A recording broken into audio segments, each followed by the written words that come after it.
Hello each and everyone, the one who is watching my video. Welcome to AS Smart Education. So students, today we are going to discuss about NTA UGC NET paper 1 और आपका जो exam है जून का वो जल्द ही होने वाला है और इसी के लिए आज जो हम है वो मोस्ट एक्सेप्टेड एमसीक्यू देखने वाले हैं कम्युनिकेशन यूनिट पर। और आज का जो लेक्चर है वो स्पेशली बेस्ड है ऑन दी क्लासरूम कम्युनिकेशन, जहाँ पर हम जो सारे एमसीक्यू है वो क्लासरूम कम्युनिकेशन के ऊपर जो है वो डिस्कस करने वाले हैं, जो कि बहुत ही इंपॉर्टेंट सब टॉपिक है from the communication unit. Okay, और ये जो एमसीक्यू है वो हम कंप्लीट एक्सप्लेनेशन के साथ देखने वाले हैं विद द डिटेल सॉल्यूशन। सो अगर आपने चैनल को अभी तक सब्सक्राइब नहीं किया है तो आप चैनल को सब्सक्राइब कर लीजिए so that you will receive my lecture as early as possible। And अगर आपको पीडीएफ चाहिए तो you can join the WhatsApp group जो कि फ्री ऑफ कॉस्ट है और इसकी जो लिंक है वो डिस्क्रिप्शन बॉक्स में दी गई है। Okay, positive classroom communication lead to, यहाँ पर आपको पॉजिटिव क्लासरूम के बारे में पूछा गया है विच लीड टू। जो पॉजिटिव क्लासरूम कम्युनिकेशन होता है मतलब कि जो फ्रेंडली क्लासरूम कम्युनिकेशन होता है वो स्टूडेंट को अपॉर्चुनिटी प्रोवाइड करता है to talk, listen and understand and to take a actively part in the activity which are happening in the class, okay, which support the learning and the social and emotional development of the student. A positive classroom communication climate in the class is contributed by a language teacher who help the student view the language learning positively।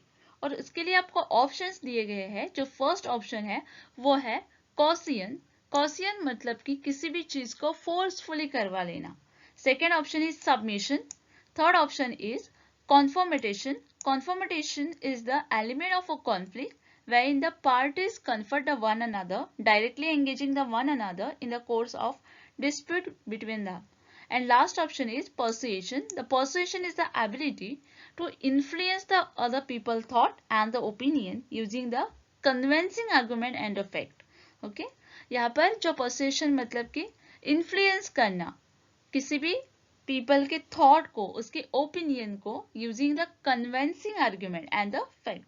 The persuasion skill is a necessary to help the individual considering the alternative point of view in the professional situation। और ये जो है वो positive classroom communication में भी use आता है। तो यहाँ पर जो करेक्ट आंसर होगा वो होगा option number D, that is persuasion. Classroom communication is the basis of, ये जो क्वेश्चन है वो प्रीवियस ईयर क्वेश्चंस पेपर में आया था जहां पर आपको क्लासरूम कम्युनिकेशन के बारे में पूछा गया था। क्लासरूम कम्युनिकेशन मतलब कि जो क्लास का कम्युनिकेशन होता है between the teacher and the student. Okay, और उसके लिए जो फर्स्ट ऑप्शन है वो है social identity. A central hypothesis of a social identity theory is that a group member of a group will seek to find a negative aspect of the outgroup, thus enhancing their self-image. The classroom communication influences the social identity of belonging to the class and discriminating against those belonging to the other. उसके बाद जो है वो है external inanities, external inanities and biased positivity, जो कि third option है, is the individual result from the variety of the factor and the group aggression can be a form on any way wide a variety of a basis like a classmate, playmate, neighbor, colleges and so on. So the group aggression is not always biased on the classroom communication, क्योंकि group तो बाहर भी हो सकता है, right? External inanities will be the not only in the class, it will be the outside the class. Okay, so the correct answer here will be option number A, that is social identity। Effective classroom communication को help the student to internalise, ये जो question है वो previous year questions paper में आया था जहां पर आपको इफेक्टिव क्लासरूम कम्युनिकेशन के बारे में पूछा गया था। उसके लिए जो फर्स्ट ऑप्शन दिए गए थे वो था नॉलेज, उसके बाद था सब्जेक्ट मैटर, उसके बाद था आर्टिकुलेशन, उसके बाद था लैंग्वेज फेलिसिटी, उसके बाद था non responsiveness and last one था मॉडलिटीज ऑफ रेजिडेंस। और इसके लिए आपको नीचे कोड भी दिए गए थे जिसमें से आपको करेक्ट जो कोड है वो सिलेक्ट करना था। अगर इस क्वेश्चन का आपको आंसर करना है तो पहले आपको फैक्टर्स पता होने चाहिए इफेक्टिव क्लासरूम कम्युनिकेशन के, जिसमें फर्स्ट आएगा it is a kind of face to face interaction. उसके बाद है जो मेन एम होता है किसी भी क्लासरूम कम्युनिकेशन का, वो होता है to achieve the instructional objective. उसके बाद है mainly the objective related to the cognitive domain. Okay, and according to the Cole and the Chen there are 5 distinct stage, और वो 5 डिफरेंट स्टेजेस क्या है, तो first one will be formulation of the message, second one will be encoding, third one will be transmission, उसके बाद है decoding and interpretation, उसके बाद है इवैल्यूएशन एंड फीडबैक। जो इफेक्टिव क्लासरूम कम्युनिकेशन होता है वो हेल्प करता है स्टूडेंट को to internalise the knowledge, subject matter, articulation and language felicity. यहाँ पर जो करेक्ट आंसर होगा इस क्वेश्चन का वो होगा option number A, that is 1, 2, 3 and 4, knowledge, subject matter, articulation and language felicity. ये जो क्वेश्चन है वो असर्शन एंड रीजन पर बेस है, और ये जो क्वेश्चन है वो प्रीवियस ईयर क्वेश्चंस पेपर में आया था जहां पर आपको असर्शन एंड रीजन दिया गया था। जो असर्शन है वो है empathy is the essential for a effective communication between the communicator and communicatee, और उसके लिए रीजन दिया गया है empathy link the teacher and student. और उसके लिए ऑप्शंस दिए गए हैं। फर्स्ट जो ऑप्शन है वो है both the A and R are true, second option is both the A and R are true but R is not a correct explanation of the A. Third option is A is the true but R is the false, and the last option is A is the false but R is the true. The empathy is the capacity to understand or to feel what another person is experiencing, from which there is a frame of references, that is the capacity to place the oneself in another position. The definition of empathy emphasis on the broad range of a social, cognitive and emotional process primarily concerned with understanding the others, and the types of empathy include the cognitive empathy, emotional empathy, somatic empathy and superior empathy. यहाँ पर जो correct answer है इस question के लिए वो है option number A, that both A and R are the true, मतलब कि जो असर्शन है एंड रीजन है वो दोनों भी यहाँ पर करेक्ट है। The challenging behaviour of a student as a related to the communication are, यहाँ पर आपको चैलेंजिंग बिहेवियर पूछे गए हैं स्टूडेंट के as a related to the communication. Okay, और ये जो क्वेश्चन है वो प्रीवियस ईयर क्वेश्चन पेपर में आया था, इन 2017 में ये क्वेश्चन आया था जहां पर आपको ये पूछा गया था। और उसके लिए आपको ऑप्शंस दिए गए थे। जो फर्स्ट ऑप्शन था वो था पर्पसिव चैलेंजेस, सेकेंड ऑप्शन था क्रिटिकल चैलेंजेस, थर्ड ऑप्शन था procedural challenges, fourth is evaluation challenges, उसके बाद था प्रैक्टिकलिटी चैलेंजेस, और उसके बाद था पावर चैलेंजेस। और इस क्वेश्चन के लिए आपको कोड भी दिए गए थे जिसमें से आपको जो करेक्ट कोड है वो सिलेक्ट करना था। यहाँ पर आपको चैलेंजिंग बिहेवियर पूछे गए हैं स्टूडेंट के रिलेटेड टू द कम्युनिकेशन। सो यहाँ पर जो करेक्ट आंसर होगा वो होगा ऑप्शन नंबर ए, जहाँ पर हम प्रोसीडियल चैलेंजेस को इंक्लूड करेंगे, इवैल्यूएशन चैलेंज को इंक्लूड करेंगे, प्रैक्टिकलिटी चैलेंजेस का इंक्लूड करेंगे, and power challenges will be included here. ये जो क्वेश्चन है वो असर्शन एंड रीजन के ऊपर बेस है, जो कि प्रीवियस ईयर क्वेश्चन पेपर में आया था। जो असर्शन है वो है the initial message to the student in the classroom by the teacher need not to be a critical to establish the interaction later. Okay, और उसके लिए रीजन दिया गया है more control over the communication process means more control over what the student are learning. और उसके लिए options दिए गए हैं both the A and R are true and R is the correct explanation of the A. Second option है both the A and R are true but R is not the correct explanation of the A. Third option is A is the true but R is the false, and the last option is A is the false but R is the true. The initial message जो कि starting का message होता है किसी भी बच्चों को देने के लिए क्लासरूम में by the teacher need not to be a critical to establish the interaction later. It is a incorrect statement. Okay, The instructional facility help to make a teaching and a learning more comfortable, effective and realistic. The initial message to the student in the classroom by the teacher need to be critical to establish the interaction. Later, this is important for a good communication in the classroom. The more control over the communication process means more control over what the students are learning, and it is a correct statement.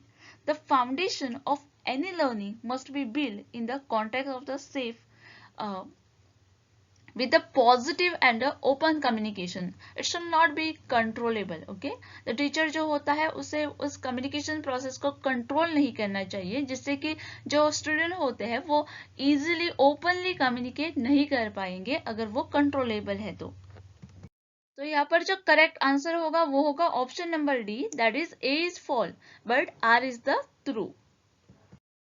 The classroom communication should be essentially B. ये जो question है वो 2018 के question paper में आया था, जहां पर आपको क्लासरूम कम्युनिकेशन के बारे में पूछा गया था.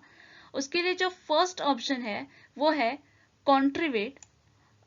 So here the contrivate refer to the fall and a deliberate rather than the natural, and such a communication fail to create the connect desirable for a effective learning. Second option is empathetic.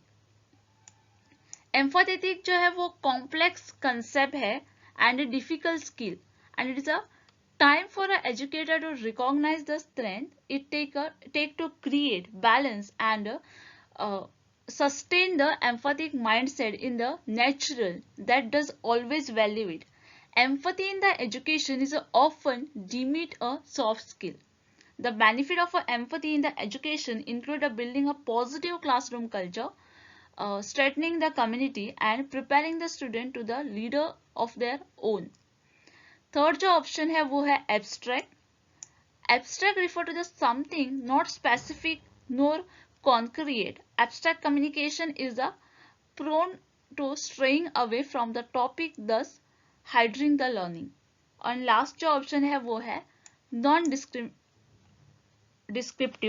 जो non descriptive communication होता है is likely to compromise the understanding of the learner. तो यहाँ पर जो correct answer होगा वो होगा option number B, that is empathetic. ये जो क्वेश्चन है वो असर्शन एंड रीजन के ऊपर बेस है, जो कि 2018 के पेपर में आया था, जहां पर आपको असर्शन दिया था to communicate well in the classroom is a natural ability, और उसके लिए रीजन दिया गया था effective teaching in classroom demand the knowledge of the communication process. और उसके लिए फर्स्ट जो ऑप्शन था वो था both the A and R are true and R is the correct explanation of the A. Second option था both the A and R are true but R is not the correct explanation of the A. Third option था A is the true but R is false, and last option था A is false but R is true. So to communicate well in the classroom is not a natural ability. अगर आपको classroom में communicate करना है तो सबके पास वो ability होगी या नहीं होगी, ये उसके ऊपर डिपेंड करता है, क्योंकि ये नेचुरल एबिलिटी नहीं है. Each student has their own unique set of a natural communication skill, and a classroom well communication affect the other factors such as a communication environment and also the teaching aid. The effective teaching in the classroom demand a knowledge of the communication process in the classroom where the teaching and learning take place. The effective communication is a bedrock upon which the indispensable and a significant role of the teacher and a bill to enhance the complete and a meaningful interaction between the teacher and a learner. Teacher को latest teaching add के बारे में जानकारी होना, latest teaching के बारे में knowledge होना बहुत ही इंपॉर्टेंट होता है, like computer, video conferencing, specially the use of the internet, because the most of the time we are using the internet, we are using the online teaching nowadays. तो यहाँ पर जो करेक्ट आंसर होगा वो होगा option number D, A is the false but R is the true. A क्यों false है? Because जो कम्युनिकेशन होता है वो नेचुरल एबिलिटी नहीं होती है. यहाँ पर ये जो क्वेश्चन है वो असर्शन एंड रीजन के ऊपर बेस है, जहाँ पर जो असर्शन है वो है classroom communication is a transactional process. जो क्लासरूम कम्युनिकेशन होता है वो ट्रांजैक्शनल प्रोसेस होता है। उसके लिए रीजन दिया गया है, a teacher does not operate under the assumption that student respond to the purposive. उसके लिए ऑप्शंस दिए गए हैं। First option is both the A and R are true and R is the correct explanation of the A. Second option is both the A and R are true but R is not the correct explanation of the A. Third option is A is the true but R is the false, and the last option is A is false but R is the true. So here the classroom communication जो होता है वो transactional process होता है. So this is, the first statement will be the correct here because it is a transactional model, means both give and receive. It is a transactional model. A sender represent the individual who has a important information that need to reach someone else. The teacher is the giver, is giving the knowledge and sharing the information. जो teacher जो होता है वो जो knowledge अपने से पास करता है to the student and the student वो knowledge को receive करते हैं, right? So it is a transactional process.